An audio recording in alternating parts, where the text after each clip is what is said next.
أعوذ بالله من الشيطان الرجيم.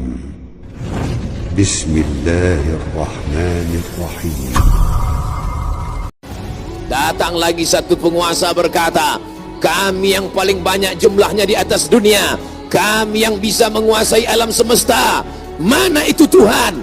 Mereka tak pernah mengenal Tuhan, karena mereka adalah komunis, karena mereka adalah ateis. Agama bertentangan dengan komunis, agama bertentangan dengan keyakinan ateis. A tidak, T Tuhan, is keyakinan ateis, keyakinan yang meyakini tidak ada Tuhan. Mana itu Tuhan? Tidakkah kita melihat ucapan mereka sama seperti ucapan Fir'aun, yang keluar dari mulut mereka sama seperti yang keluar dari mulut Namrus? Mana kuasa Allah?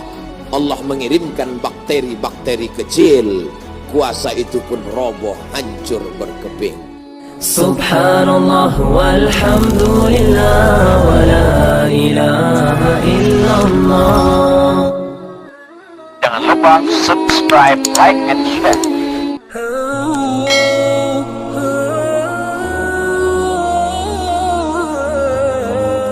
Wa kana mulkuhu 400 sanah.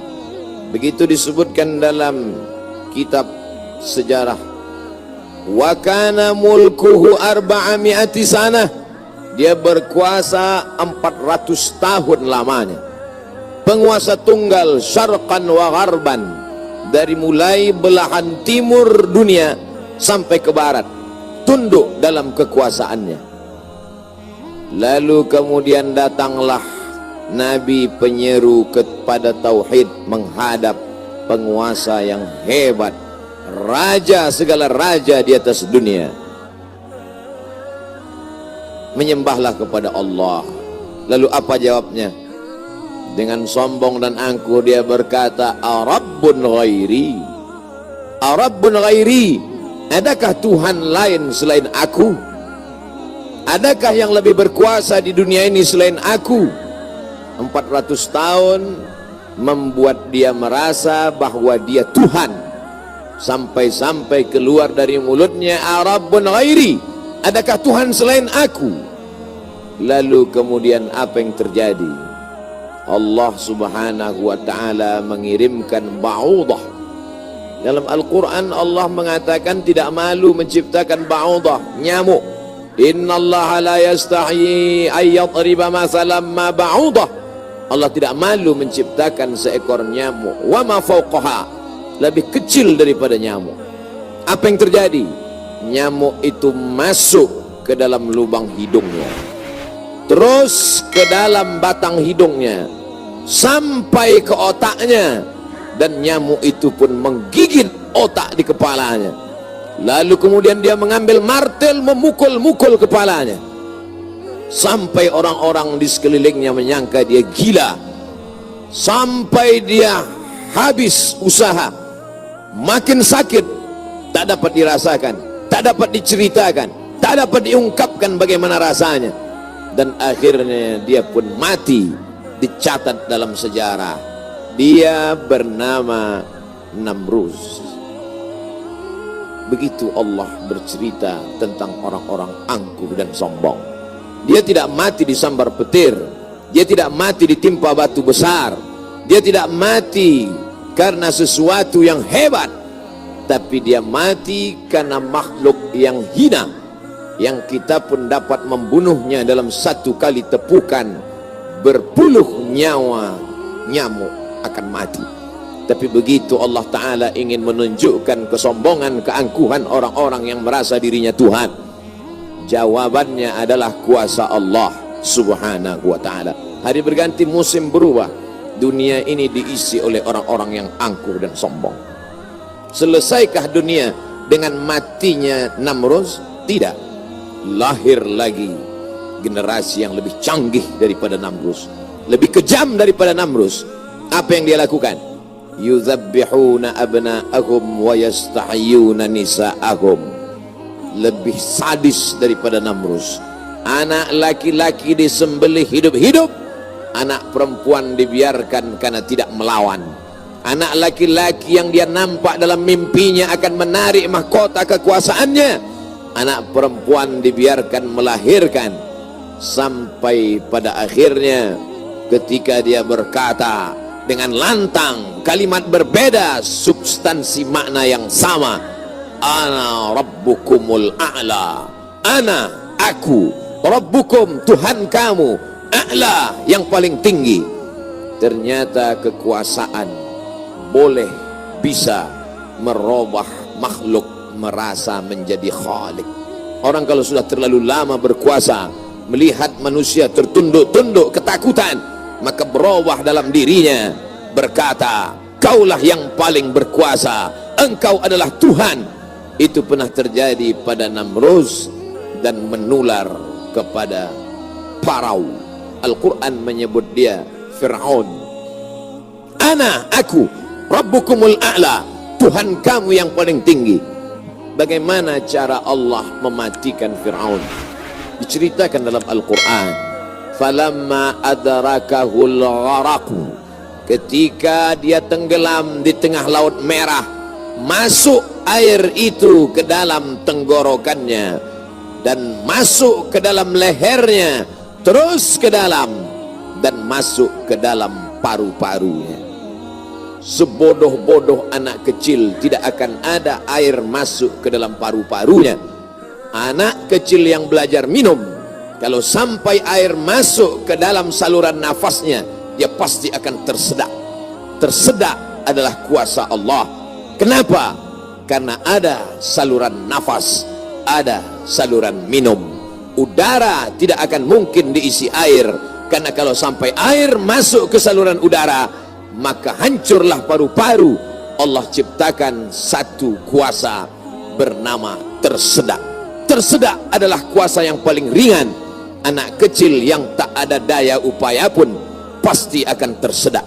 Tapi Allah ingin menunjukkan kepada Fir'aun, jangankan untuk menggenggam dunia, jangankan untuk membunuh Musa, jangankan untuk mengejar Bani Israel, untuk tersedak pun kau tak kuasa, wahai Fir'aun. Apa yang terjadi? Fir'aun mati. Kenapa Allah mematikan Fir'aun dengan air? Kenapa tidak dengan batu? Kenapa tidak dengan petir yang menggelegar? Mengapa dengan air? Karena dulu bayi yang tak berdaya itu dihanyutkan ke tengah air.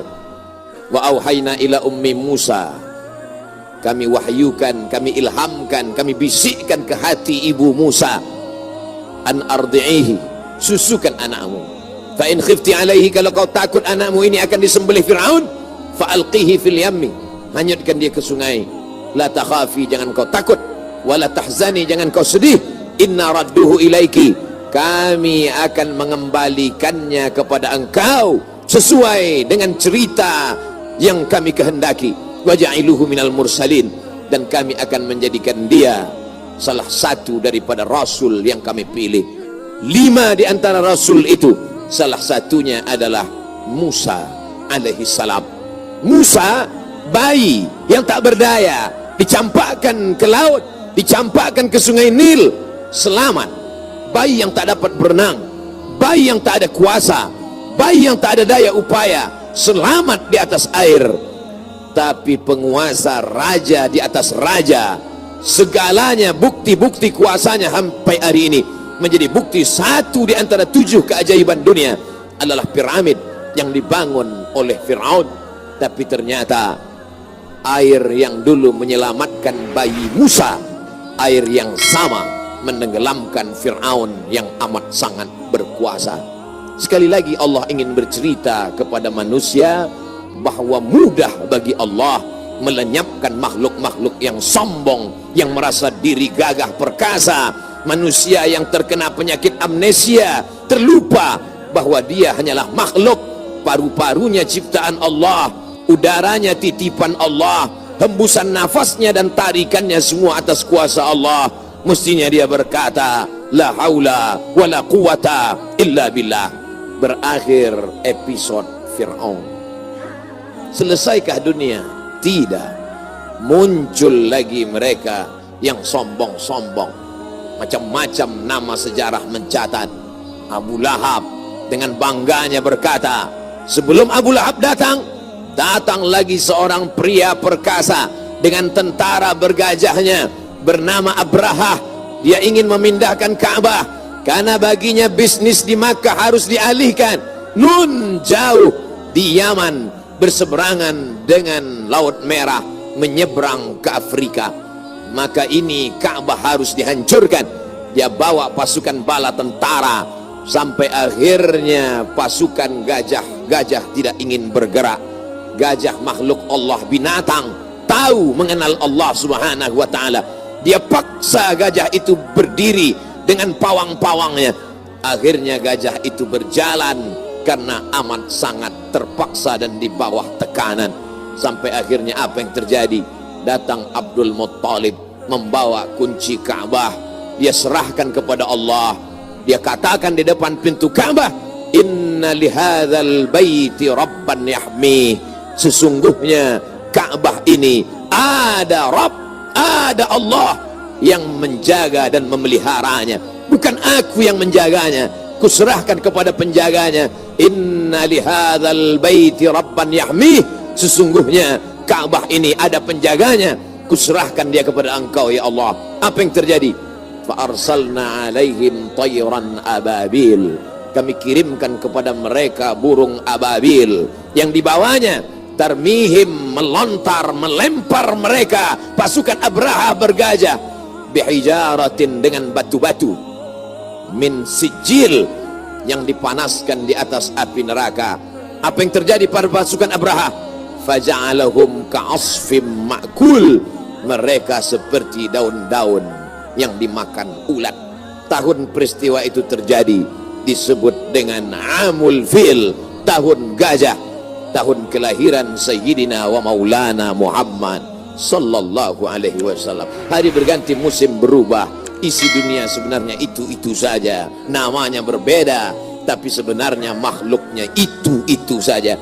Dia pernah bernama Namrus, dia pernah bernama Fir'aun, dia pernah bernama Abrahah. Selesaikah dunia? Belum. Dunia terus berlanjut, melahirkan makhluk-makhluk. Ada yang rendah hati dan tawadu, ada yang zuhud dan ridha, ada yang mencari kemuliaan Allah, ibtigha'a mardatillah. Tapi ada yang dititipkan harta dan kuasa. Pertama dia merasa dia punya, lama-lama dia merasa alam semesta pun bersimpuh sujud di kakinya, karena dia lihat tidak lagi ada orang yang berani mendongakkan kepala, tidak lagi ada yang berkuasa, tidak ada lagi yang berani bersuara keras, lantang, semuanya ketakutan. Sampai akhirnya dia berkata dalam hati, aku adalah penguasa jagat raya. Kemana mereka semua? Mati. Ketika penguasa-penguasa dunia modern dengan kecanggihan teknologi berkata, kami bisa menangkal gempa. Gempa sebagaimana apapun kuatnya bisa kami atasi. Ternyata begitu ujian Allah itu datang, bangunan yang mereka bangun porak-poranda, hancur berkeping. Datang lagi satu penguasa berkata, kami yang paling banyak jumlahnya di atas dunia, kami yang bisa menguasai alam semesta. Mana itu Tuhan? Mereka tak pernah mengenal Tuhan, karena mereka adalah komunis, karena mereka adalah ateis. Bagi mereka agama itu hanyalah candu. Orang yang terkena narkoba bagi mereka sama dengan orang yang dimabuk oleh agama, karena bagi mereka agama ini hanya opium saja. Manusia yang stres, manusia yang depresi, lalu dia menjalankan agama. Agama bertentangan dengan komunis, agama bertentangan dengan keyakinan ateis. A tidak, T Tuhan, is keyakinan ateis, keyakinan yang meyakini tidak ada Tuhan. Mana itu Tuhan? Tidakkah kita melihat ucapan mereka sama seperti ucapan Fir'aun, yang keluar dari mulut mereka sama seperti yang keluar dari mulut Namrus? Mana kuasa Allah? Allah mengirimkan bakteri-bakteri kecil, kuasa itu pun roboh, hancur berkeping. Barakallahu li wa lakum fil Qur'an.